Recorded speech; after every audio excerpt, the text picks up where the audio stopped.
É possível saber qual é a corrente escatológica correta? Existe uma corrente escatológica que é mais coerente biblicamente falando? Afinal, qual é a principal diferença entre as correntes de escatologia? Esse é o assunto que vamos falar no vídeo de hoje.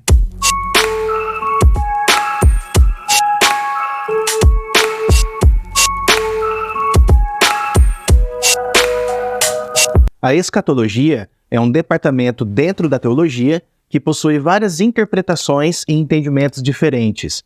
Desde o início do cristianismo, esse assunto foi marcado por vários equívocos e noções distorcidas. Até mesmo os discípulos de Jesus tiveram que ser corrigidos por causa de suas perspectivas escatológicas equivocadas. Mas não somente eles. Se você ler as cartas de Paulo no Novo Testamento, você vai perceber que ele também corrigiu os erros escatológicos de seus leitores. Mesmo depois de tanto tempo, a escatologia continua sendo bastante debatida. Por isso, é natural que muitas pessoas fiquem confusas em saber qual corrente escatológica elas devem seguir. Existem várias correntes de interpretação, todas elas defendidas por teólogos de alto gabarito. A verdade é que cada um vai defender a corrente que escolheu seguir. E comigo não vai ser diferente. Eu vou defender a linha escatológica que eu julgo ser a mais coerente e vou descartar aquelas que eu julgo incoerentes. Isso é absolutamente normal. Antes de falar da linha escatológica que eu acredito ser a correta, eu gostaria de citar algumas correntes da escatologia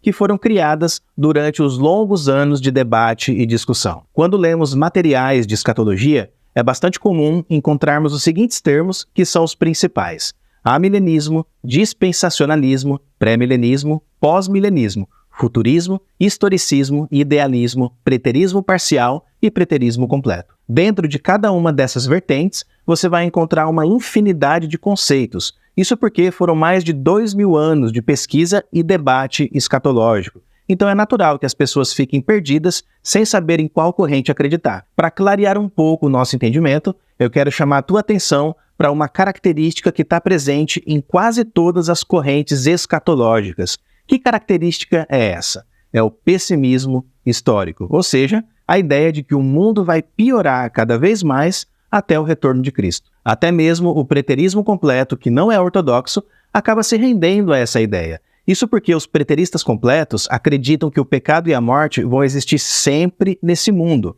Segundo eles, o ciclo da existência é de pessoas nascendo e morrendo para sempre. Os males da vida vão continuar existindo junto com o reino de Deus, lado a lado, eternamente. As outras linhas escatológicas, como o amilenismo e o pré-milenismo, não acreditam que o pecado e a morte vão existir para sempre, e de fato não vão existir mesmo.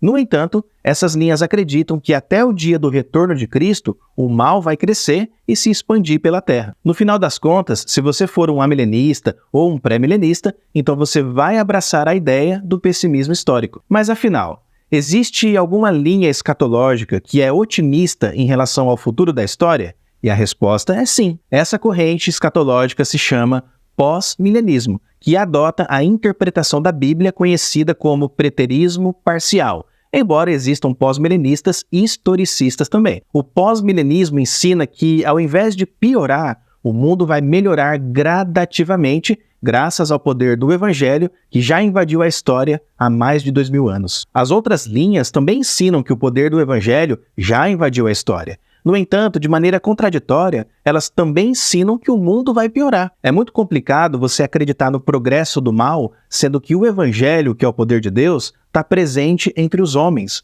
O mal é uma realidade, sim, mas ele não vai crescer até o dia do retorno de Cristo. A Bíblia diz que antes do fim, e antes de Jesus entregar o reino ao Pai, é necessário que primeiro o mal seja destruído.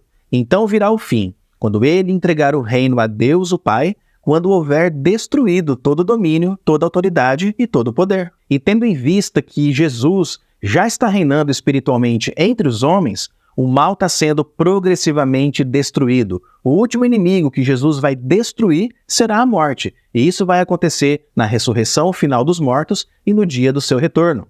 Porque é necessário que ele reine até que tenha posto todos os inimigos debaixo de seus pés.